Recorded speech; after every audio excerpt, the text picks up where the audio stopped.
Martin Amis was born in Oxford in 1949 and is a British novelist, essayist, and memoirist, all of whom show up to share in the writing of his latest novel, Inside Story.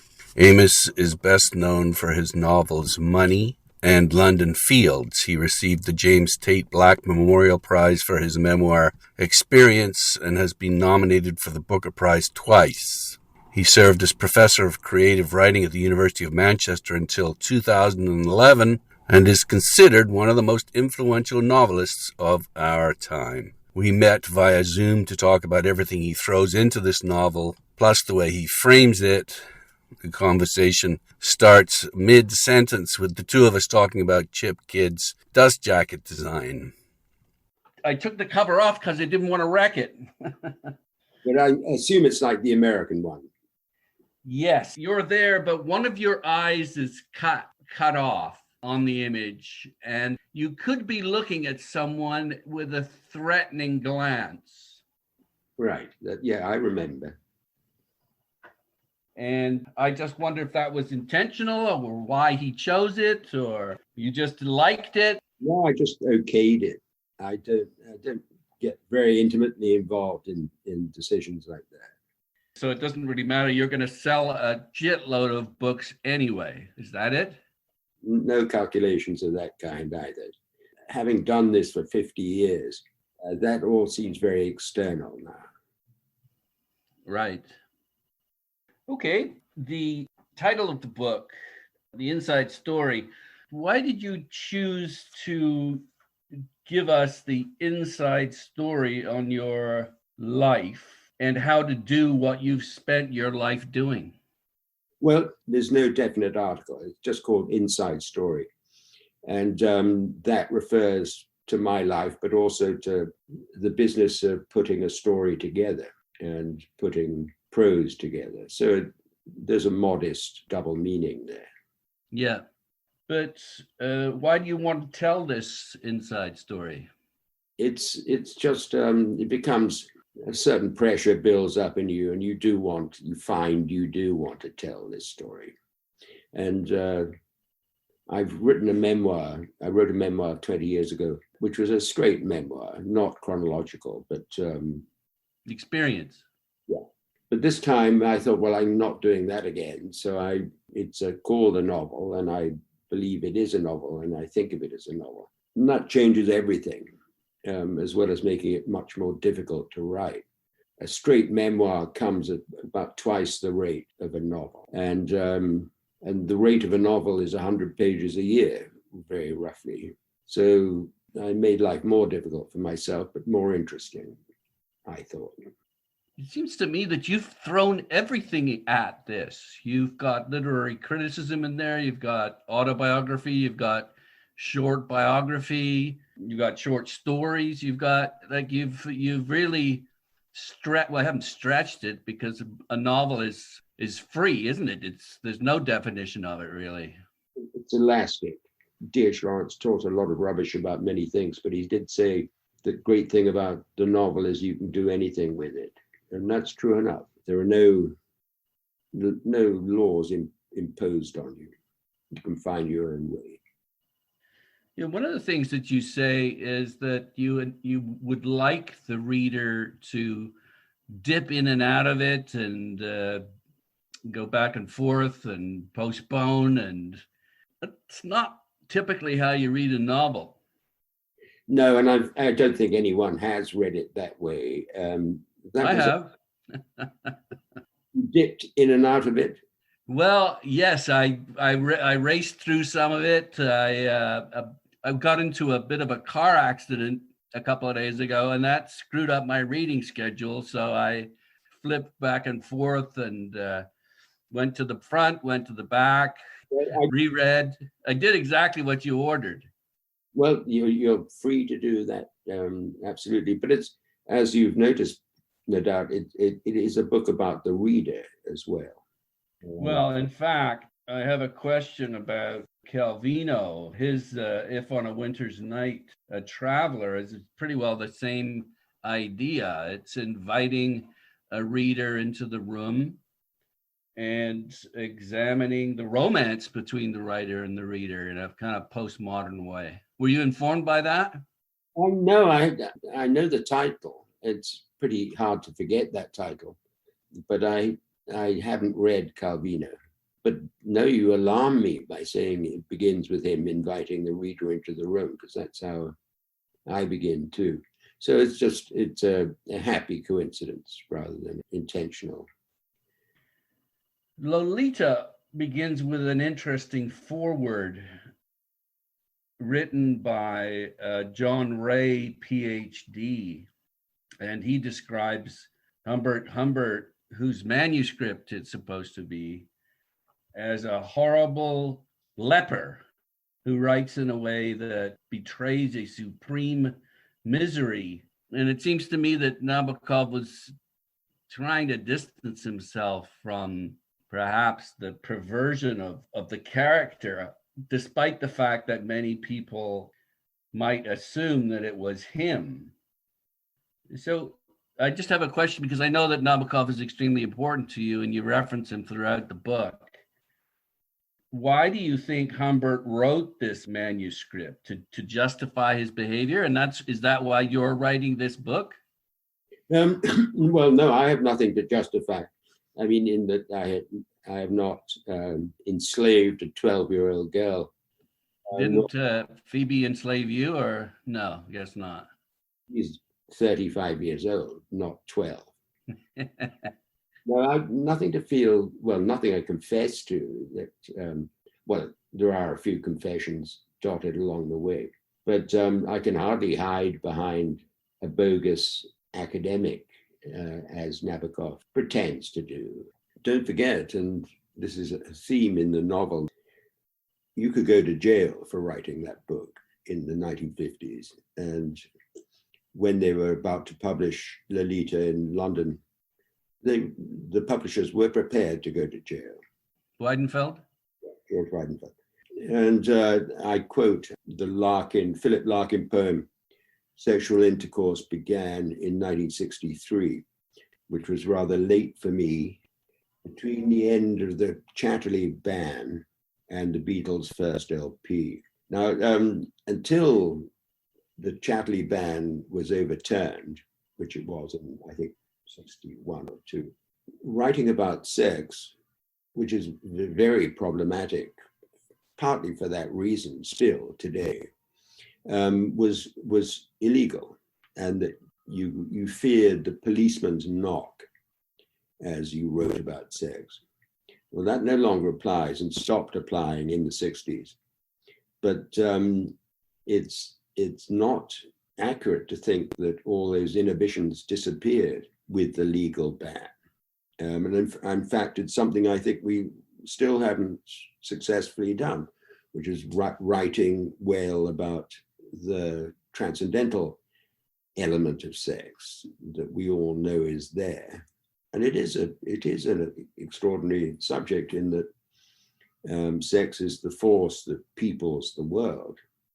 It is. In fact, it's interesting. You suggest that fictional success in dreams, sex, and religion is exceedingly rare. Now, I would suggest that death is closely connected to religion. And I think the best writing deals with death. Tolstoy on death is unchallengeable. And I think Nabokov on sex, even though it's a perverted masturbation, is some of the best writing I've ever read. And Molly Bloom's monologue is about sex. Very largely. Yeah, I've said elsewhere that novels that are all about sex, as Lolita is, in most important regard, at least then it comes as a unity. The trouble with most writing about sex is that the writer goes off into the sex scene. Yeah. And it's a complete intrusion and it's not linked to anything else in the novel. And then when the sex scene is over, you see the writer sort of thinking to himself, well, where was I? Let's get back to... That's right. Clears your throat and yeah. Sorry about that, but Yeah. let's get back to the story. Well, that's no good. That defies the unities of writing. That's the trouble, I think, not with Lolita, but he wrote, I think it is 5 novels with a nymphette featuring very strong. They're all 12 years old, and that is indiscipline, I think. And the last 3 novels are all about that. It's the great blot on Nabokov's corpus that there is this sort of preponderance, these nymphette-infested late novels, a loss of he ceases to honor the honor of 12-year-old girls. I think Lolita itself is irreproachable, very complicated morally, but it does work out. And the same cannot be said for Ada or the original of Laura, or Look at the Harlequins, where it does feel like an intrusion. Yeah, it's almost the fact that he had a personal experience at a young age, I think, didn't he? And that may well, even though you're not really supposed to connect the author with the work, it's hard not to here. Well, there's that first love. That's the story called First Love. Yeah. And he mentions it. Well, he talks about it in Lolita, and she died very young of, I think, typhus. Yeah. He gives himself the fairly convincing excuse that his libido was stalled by this intense love followed by death, and that is why he's fixated on these 12-year-olds. But that'll do for 1 novel. It won't do for 6. Yes. So as I say, it's really hard not to connect the fiction with the fact. Well, there's absolutely no evidence that it ever intruded into his life. And I know certain writers, John Banville, for instance, who said that it wouldn't matter if that were established, that he'd been arrested for molestation. Or no, I'm not even suggesting that. I'm just suggesting that his experience when he was young was life forming, and he was obsessed. I'm not suggesting he was a pedophile. I'm just saying that he had a life experience that was so gigantic that he couldn't stop himself from writing about it. Well, there's no evidence, or I don't know where the evidence is that the same thing happened to the young Nabokov. It's there as a device in Lolita to account for this obsession, lay the ground for that obsession. But it became a habit. That's the trouble. He wrote 18 novels. 6 of them are about 12-year-old girls. 3 of those novels are masterpieces: Lolita, The Enchanter, and Transparent Things. So it's a very, I call it the problem from hell in Nabokov, in that it puts the reader in an awful position, in that you suspect, as we've been suspecting, that there must be some correlation between the life and the work. And that becomes pretty well unignorable if there are 6. If a third of your corpus is about this, then it's unwieldy, to say the least. Yeah. Just getting back to my question about Humbert. He's in prison at the time of writing the manuscript for Lolita. Do you think he's writing it to justify his behavior? Why do you think he's writing it? Well, to redeem his behavior, that at least an immortal novel is going to be the fruit of this. I think it's in that little introduction, that bogus introduction, that he reveals the salient moral fact about the novel. And it's very heavily disguised in the preface. But he says, Mrs. Richard F. Schiller, which is Lolita's married name, he's telling you what happened to various characters in the novel. That's right. They're dead, right? Yeah. And he said she died in childbed, giving birth to a stillborn girl in the town of Grey Star in the remotest northeast. And he said elsewhere that Grey Star is the moral capital of Lolita. Now, that is a resounding revelation that her natural functions were so deformed and distempered by her experiences with Humbert that she couldn't have the baby girl. She died. So did the baby girl. A real brick wall of denial of later life. It's all very carefully prepared in the novel, and there's a great deal of death in Lolita. Yeah. Many of the main characters, starting with Charlotte Hayes, Lolita's mother, come to an unpleasant end before their time. And he says, I think in the last lines of the novel proper, he says that at least I can turn this into art, and this may be the only immortality we can share, my Lolita. It is a novel about love. I mean, Lionel Trilling was right. It's not a novel about a sexual perversion. It's a novel about love trapped in a 12-year-old girl. Morally very complicated, but intelligible and lucid. Yeah, and he hates himself for it. He says, if I'd been a judge of my own crime, I would have given me 35 years for rape and dismissed the other charges, which include murder of his rival, Quilty. That is the crime, as he sees it, rape. Yeah, even though he's arrested for the murder. Yeah. Well, it is statutory rape. There's no question about that. I mean, she's 12. Yeah. So we established that Lolita is full of death. Your book was what? Facilitated by Christopher Hitchens' death? Yes, in a way. I'd been struggling with it. I struggled with it for a couple of years and then put it aside. And then felt a slight loosening of the constrictions that unavoidably apply to autobiographical fiction. A genre I've never been at ease with.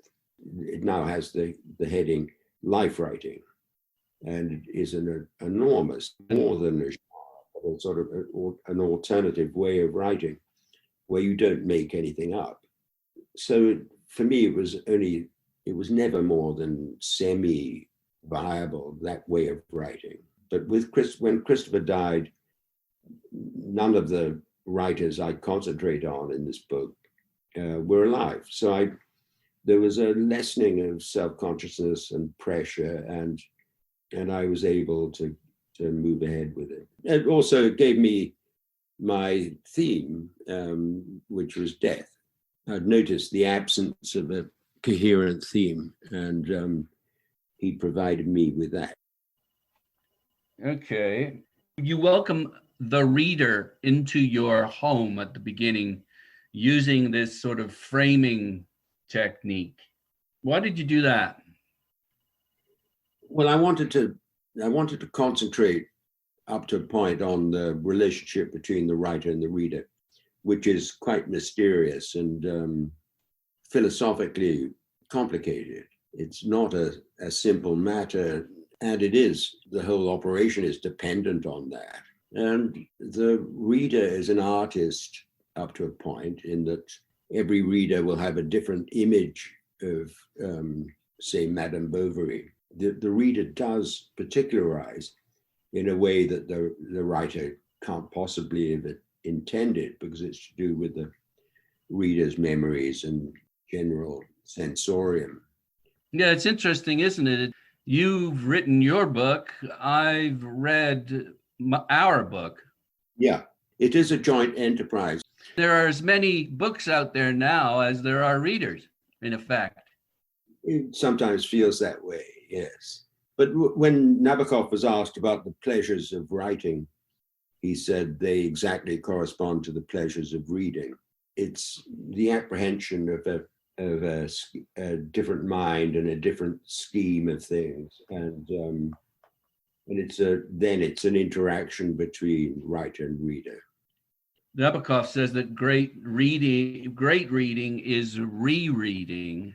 And I think that great writing involves rewriting. Oh, yeah. That is why the stream of consciousness is such in my view, degraded form. It's as if you never did the final drafts. You just blurted it out and left it at that. And that's why success is in the stream of consciousness are very rare.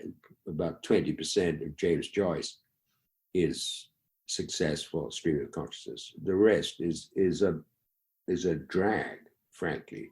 Yeah. Though I would say that Mully's monologue is some of the most beautiful writing we have.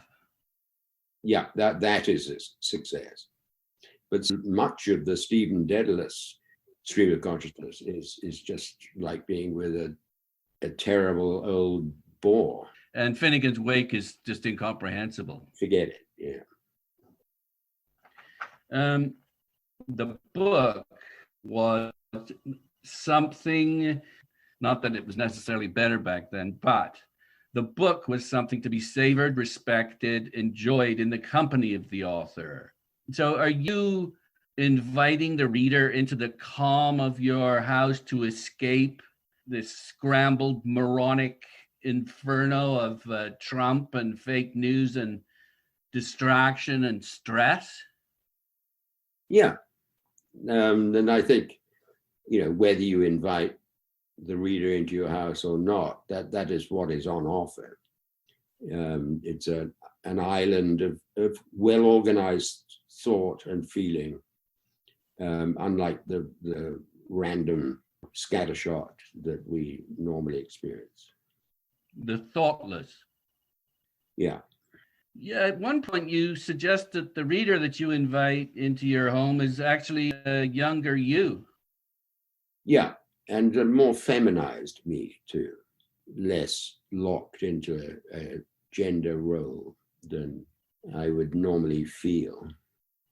And, life writing is a response to the great democratization that we're living through, where, every man and woman has a voice and their own feelings, as important as anyone else's, and a great egalitarian push of the novel. Well, I mean, most people's lives I really am not that interested in. I'm interested in the lives of people who have accomplished something. That usually is a precondition for writing a memoir or an autobiographical novel. Although there are a few jewels of autobiography, I can't think of one at the moment, by people who are not notably distinguished. I can think of one about sex, and it's my, what was it? It was The Victorian Gentleman. It was about his sexual exploits. Anyway, he wasn't anyone notable other than the fact that he had a lot of sex. I think it was published by Grove. Yeah. My Secret Life, I think it was called. Frank Harris, is that what you mean? No. This was an anonymous character. I had great fun reading it as a teenager. Yes, well, it doesn't take much to titillate a teenager. Do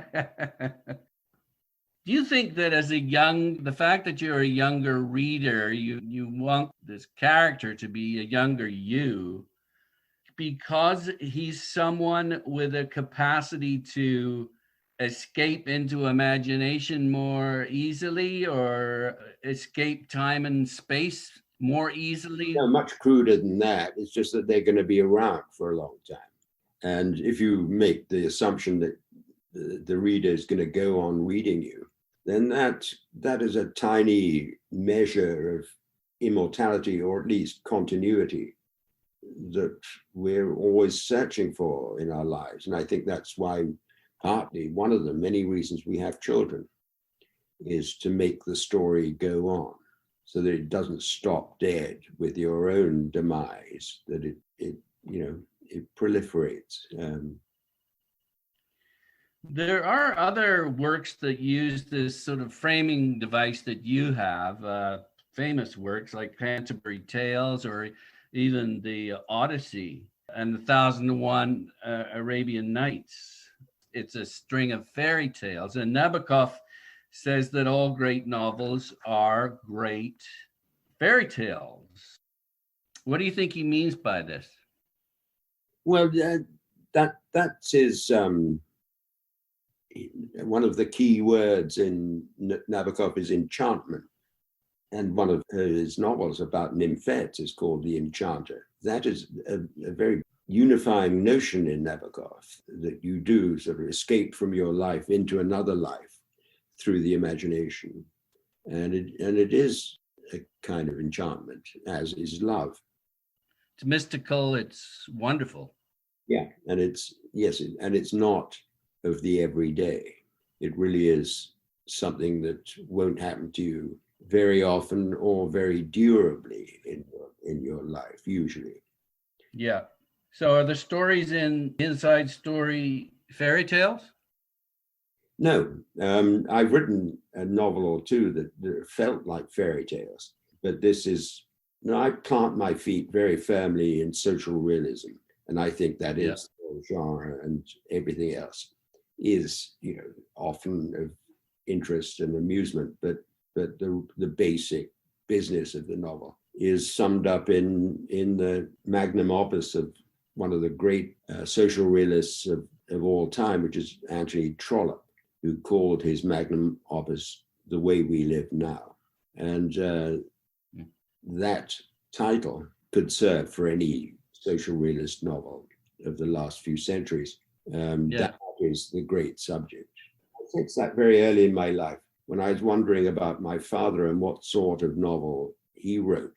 And, for all I knew, he could have been writing Westerns or Bodice Rippers. But of course, I did sense that, no, he would be writing about the way we live now. Something I think tremendously worth doing. Why is that? Just because it's something we're all always working on, is how to live, how we end up living. And also the social framework for that is of great interest, and how it changes over time, and the dominant morality of the time, new freedoms and new dangers. Especially right now. Yeah, I think so. Well, it's always especially now.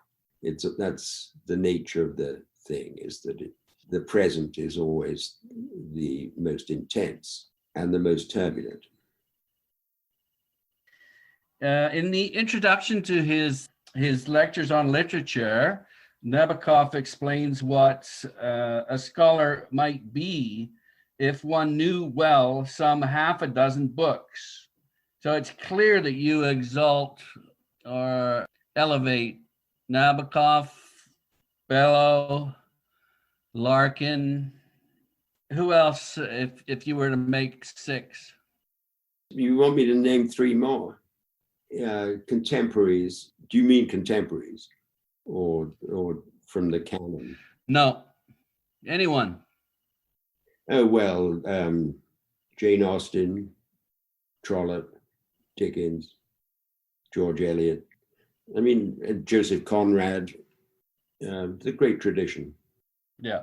Okay, let's throw in a few contemporaries. Don DeLillo.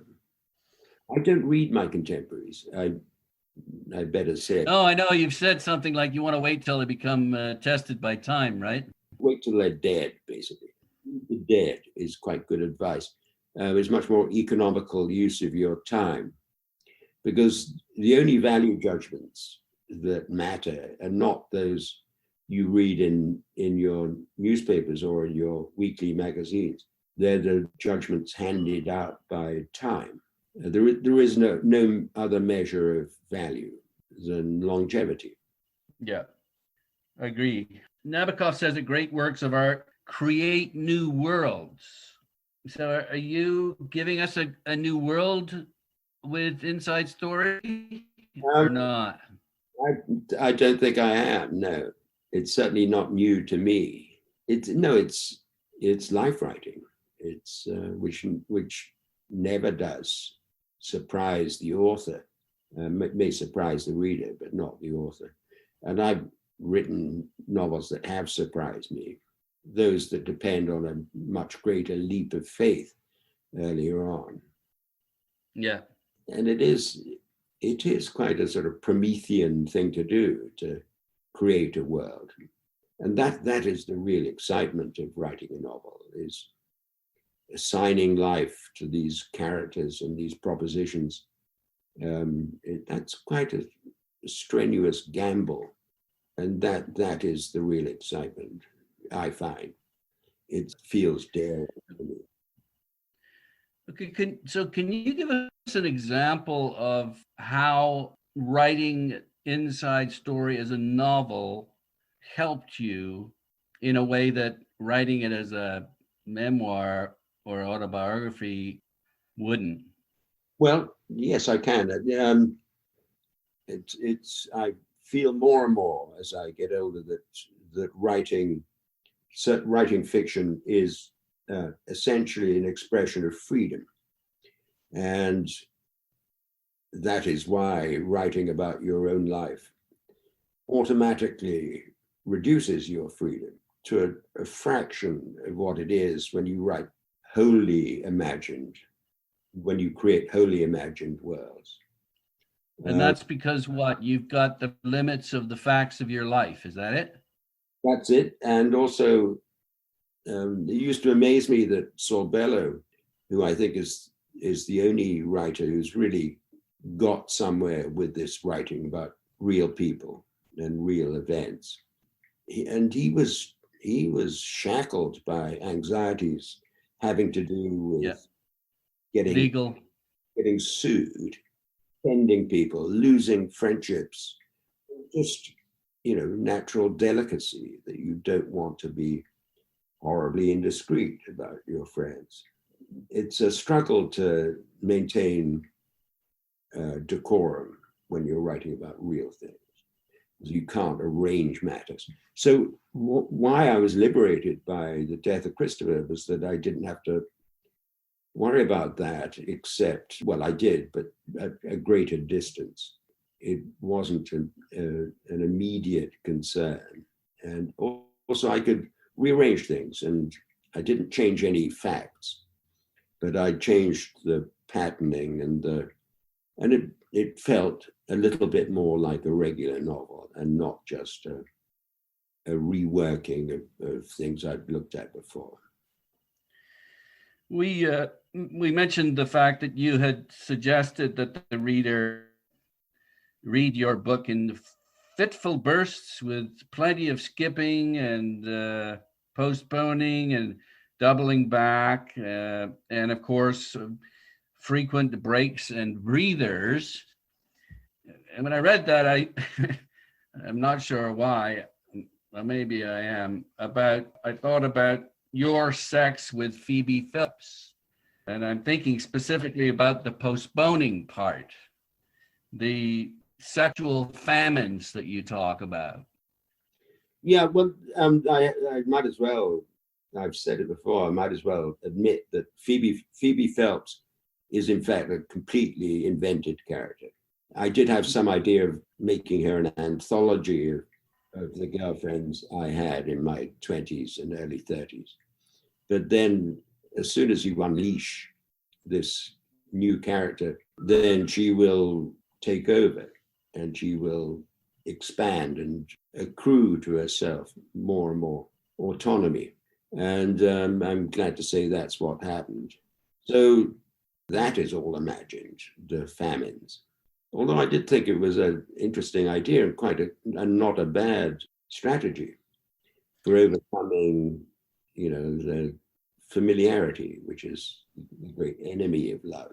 Yeah, absolutely, and very unusual. Yeah. Well, I love how you moved in on her. I just hope that was real life and you didn't make it up at the telephone booth. Please tell me that was real. No, it was real, but with a different girl. Could you just recount that very quickly? Because it's so good. Well, it's what happened to me once, and probably happened to everyone. I walked past the telephone booth and noticed this young woman inside it, and walked on for a few yards, and then paused, and then doubled back and began to sort of shake my pockets for change, and just queued, a one-man queue outside the telephone box, as I'd done in real life. And it was just being very surprised by the strength of the attraction. And she asked him a bit later, do you do this sort of thing all the time? Well, I've got the actual quote. She said, do you do a lot of this, trolling street corners on the off chance? There's no, because it's too nerve-wracking. Yes, you did. Yeah. You make yourself utterly vulnerable when you do that. And you also write that she reminded you of a little fox dressed as a forest ranger. Can you explain that? No, that's what my father said of her. And I say that of a girlfriend of mine, a fox in a sort of green suit. You can imagine it in a children's book. And he said he was very enamored of such a creature when he was a little boy. So again, it's like the Nabokov thing. It awakens something in the polymorphous perverse that has a regrettable hold on you. You also called her a terrorist. That's a Hitchens thing, is it? Yeah, that was my first wife. He said of my first wife that she was a terrorist. And this was in 1980, before terrorism was on all our lips, although it was a centuries old phenomenon. And what he meant by that, Christopher Hitchens, he meant a woman who is certainly not going to be crushed or stifled or drowned out by the male voices around her. She will stand up for herself. And that was a very attractive quality in 1980. I date the sexual revolution from around 1970. The women who entered into it, I mean, the men certainly went along with it in great euphoria, basically. And you could tell it was something that was happening on a broad scale, that it wasn't, that indeed it was a great social change that was coming over a whole society. And people said, oh, surely you didn't sense that. And I said, oh, yes, all of us did. It was like the wildy beasts gathering to cross a river, and they're all on the edge on the shore of the river. And then at some sort of signal, they all rush forward and thrash through the water. And that's what it felt like. Who was the wildebeest there? Everyone. Every male or every female? Well, certainly it couldn't have been done by males alone. No, but I'm just sort of I'm wondering who scared them into jumping into the water. It was just getting the impetus to do it, and then the nerve to do it, and discovering the flimsiness of interdictions. They say you can't do this, and we've seen time and again in history where certain people have said, why can't I? And then they defy it, and the heavens don't open, and life goes on, and you suddenly realize, so that was just sort of propaganda, all the other stuff. And just to round that off, it was why everyone, all the men my age, and many of the women, had such difficult relationships with their parents around that time, because the fathers, in particular, fathers and sons, didn't apply to me, but it applied to all the men I knew, including Christopher. It's that the fathers looked at the sons as the sexual revolution began. And the first plank on the platform of the old regime was that there will be no sex before marriage. Right.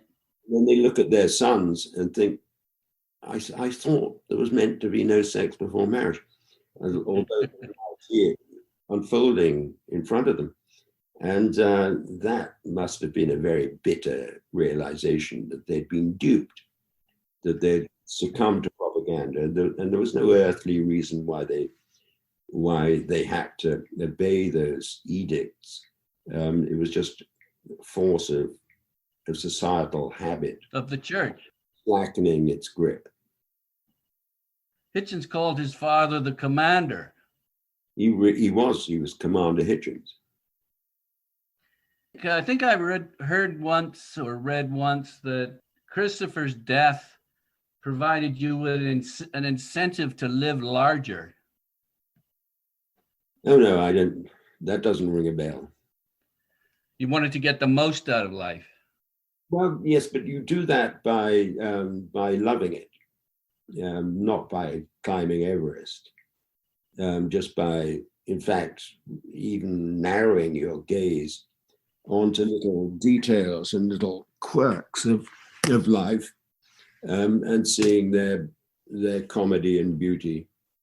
And his death certainly did have that effect on me, as I think the death of a relatively young friend always does. That if they've been cut off, then you have an increased duty to. Well, Christopher was a tremendous lover of life, more passionate than me. But when he died, I sort of took that responsibility on, as did his widow. And we agreed about this not long after he died, that our love of life had intensified since then.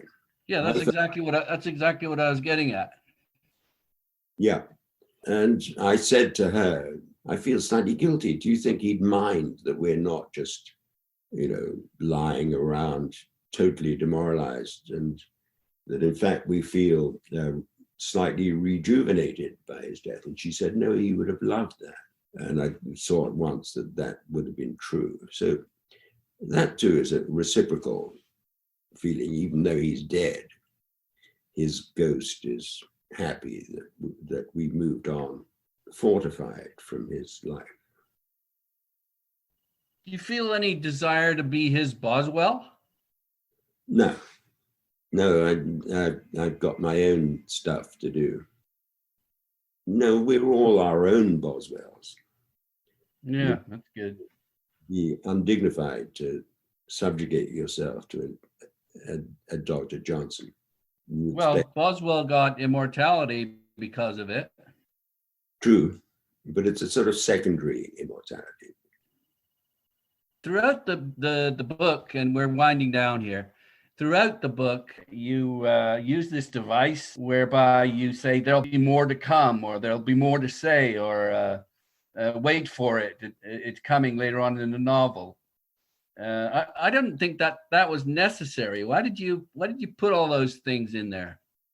Well, I can't think of many examples of it. Well, writers are always doing that. I mean, Melville in Moby Dick is constantly saying, well, I'll tell you this now, or I'll delay telling you this, or now is as good a time as any to tell you this. There is a great pressure on space in a novel, and finding out what goes where is one of the tasks or even chores of writing a novel. So it's constantly on your mind.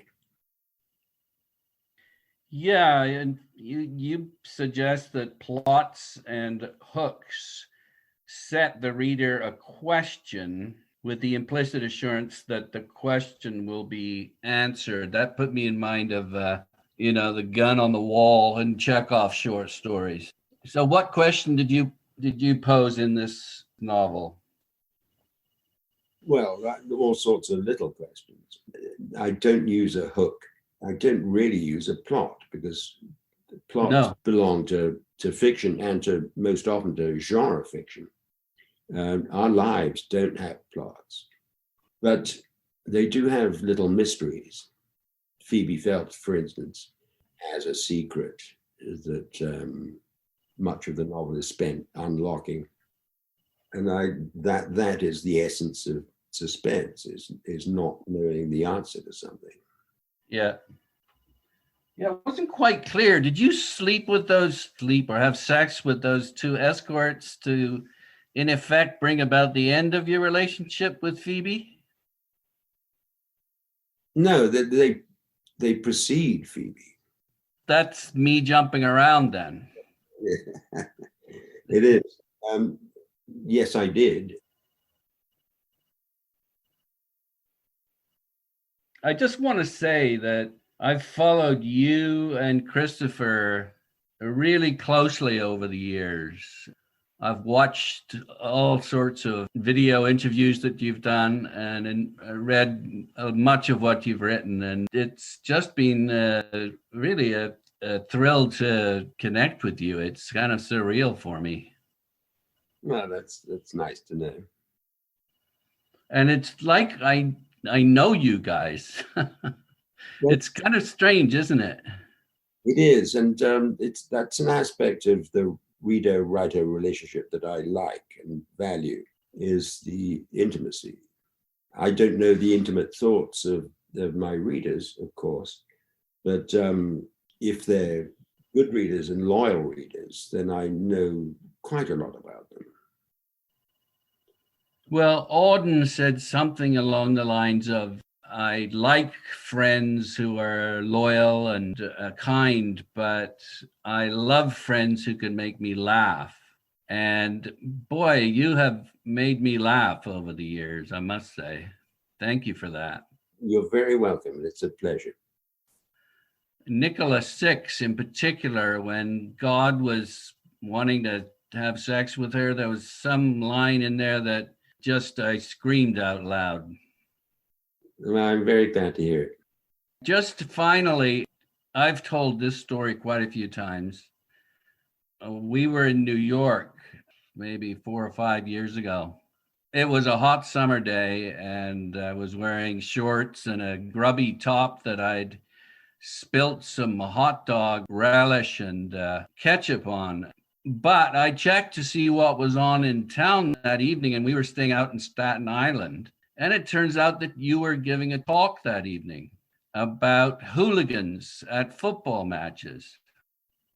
And it was a fairly upscale club, but I called up and told them that I hosted this podcast. And they let me in sight unseen. At intermission, you had snuck off for a cigarette, and I cornered you. I just figure you must have thought, what a yob, when I invited you to participate in this podcast way back when. I don't imagine you remember that. Anyway. You were covered in relish and ketchup. I was, yes. I didn't look too presentable. Yeah. But anyway, all of that to say, it's been a real pleasure, and thank you so much for taking the time to connect with me. Always nice to meet a good reader. Very good. Thanks again. All the best. And to you. Hope to see you in Montreal. Very good.